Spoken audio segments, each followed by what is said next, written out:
born ready, this one. Okay, so coming in straight away from the opposition, ladies and gentlemen, master educator, teacher of the arts, molder of young minds, mother of 5, and also recently crowned Mother of the Year, and dressed in her very own selfie-designed the belle of the ball, ladies and gentlemen, is Oniatta.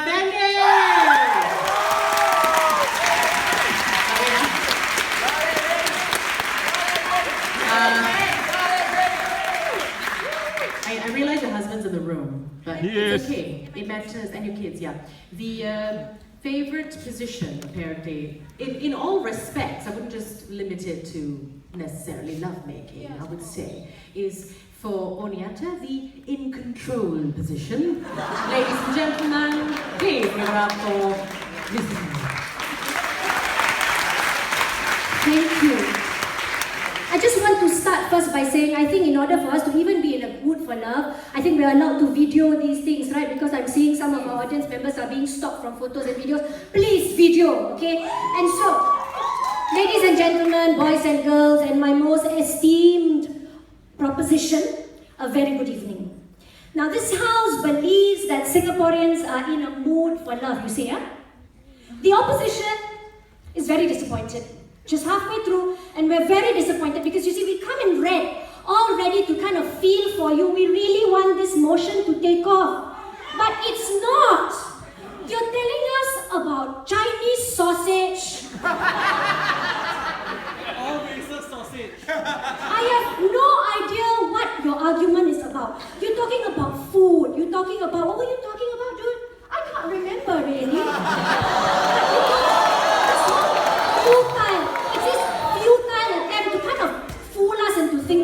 That they know what love is. But you know, if you're asking yourself what is love, it's as good as asking what is an egg prata. Alright? So if we're even asking what is love, I really don't like this mic, sorry.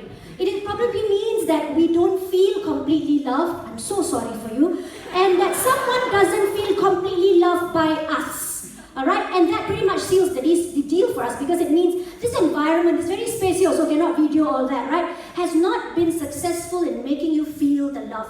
And it's completely failed to get anyone in that mood for love. So let us examine this closer. We've got a little bit more legit argument here now. I'm going to give you 3 examples of environments that you are all familiar with. The home, the school, and the workplace. I start with the home.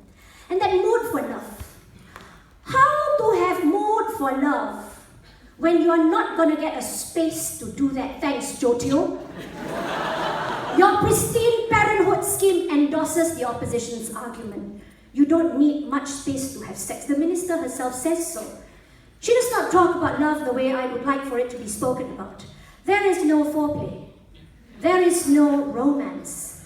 And I think, inevitably, it's quite a too quick a climax. And then, double inevitably, it all sums up to a very bad failed orgasm, guys.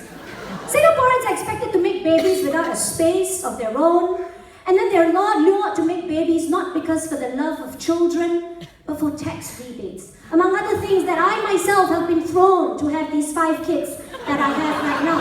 Throw. $10,000, $5,000, CDA, dollar for dollar top up. It's really not for the love for kids, is there? I'm an exception of the rule though. I don't constitute the 70% of the population. Alright? So these goodies, they are thrown at you to encourage one. To encourage them to fornicate? To have children? That is not love, ladies and gentlemen. And then if you remember, there was this advert at MRT stations. How many of you remember sitting and waiting for your train? And then staring right at you was this exploded womb, my friends. With very informative, bite-sized biology textbook shit.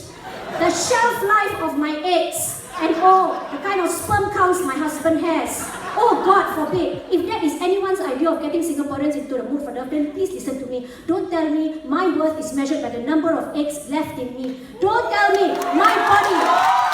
Thank you. Yeah, I got 4 minutes. You're safe for claps.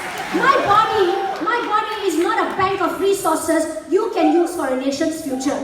And men, here's your chart. Very inclusive. There's a caption for you at the train station. Very inclusive. Even the best marksman could miss the target.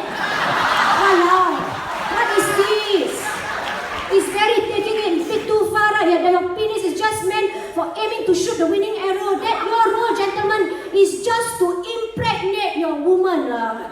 I cannot. Okay. Mood for love, eh? Someone please tell me how remotely this tells us that we're in a mood for love. I move to the next setting, something that I'm familiar with. David, you're probably familiar with it, just as I am. So I ask you, how many times have you heard a child really genuinely come up to you and say, Cher, I have a genuine love for learning. Bullshit. Our system prides itself with uncompromising academic rigor, my friends. High stakes exam from a very young age, child formative age. My daughter's just finished her PSLE and I'm the one dying. Where do I love? You know? And in schools, shamelessly displaying their banners longer than the length of a trailer, shouting out their achievements. Best this, best that. Where got mood?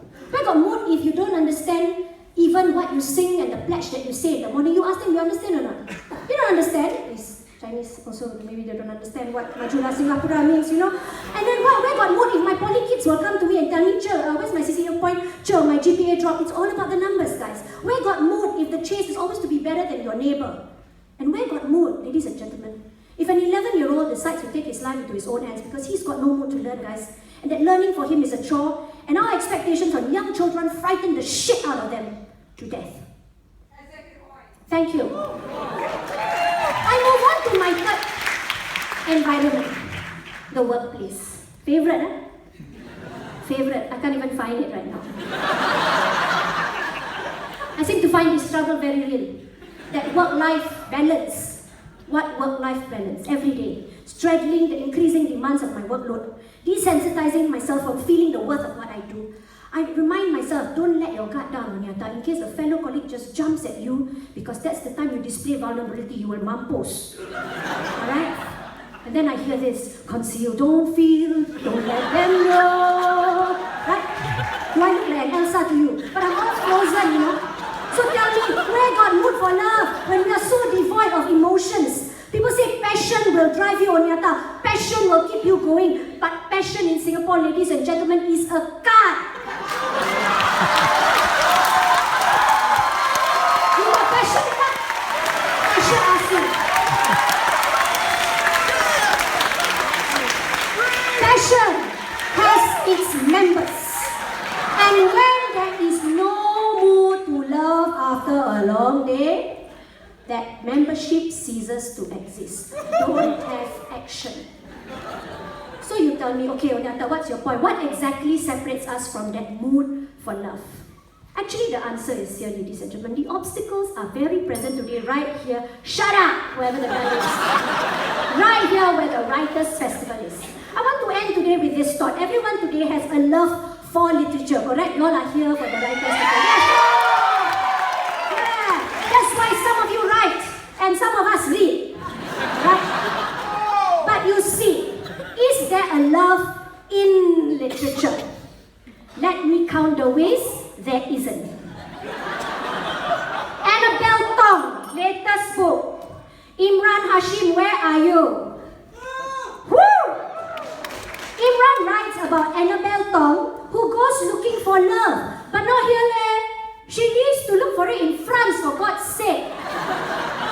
A title like Making Love with Scrabble Tiles says a lot, doesn't it, Joshua? So I read a sampling. In a mood for love, huh? No one I have fucked has had kids. That cuts both ways. No one I have loved is divorced. That one as well. Keep ringing your bell. And though I have wished for some exes to go to hell, no one I have loved is dead.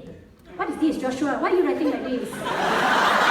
Look, even the Merlion is out of sorts when he's not in the mood for love. Darren Shell's Merlion speaks his last line. If I were to stand here forever, stand like the Statue of Liberty, then for the country's sake, let me stand for something. Poor thing, right? The Merlion down there. Okay? Alfian Sa'ad's happy endings are anything but happy, okay? It is symptomatic of a space that is not in a mood to be inclusive and certainly not ready to love people unconditionally. Gui's cognition gap. I quote, they say we treasure family, life, but our couples marry late. A graduate's capable to lead, but needs help to find a mate. And folks, the anthology of Singapore love stories. Vadinati, are you here? Sorry if you are. You guys, please don't read it unless you are prepared to get yourselves wounded. And really, folks, I have to do this, Adrian. If we need a textbook and a workbook, all big for teenagers in 1998, detailing in lesson 2, what is love? Lesson 4, the dating game. Alamak. Sorry, not sorry, friend. So folks, I hear you, time's up. So folks, what love depends on is where you are in relation to it. And where are we? We are in Singapore. And that mood for love is very much influenced by socio-economic and political considerations. And so, every day, right, we say our pledge and we end so as to achieve happiness, prosperity and progress for our nation. We are doing pretty well with the prosperity and progress bit. But for as long as you Singaporeans cannot find a legit reason to embrace what it means to be in this space and what it means to be happy, that mood for love is illusionary as our propositions are. Thank you.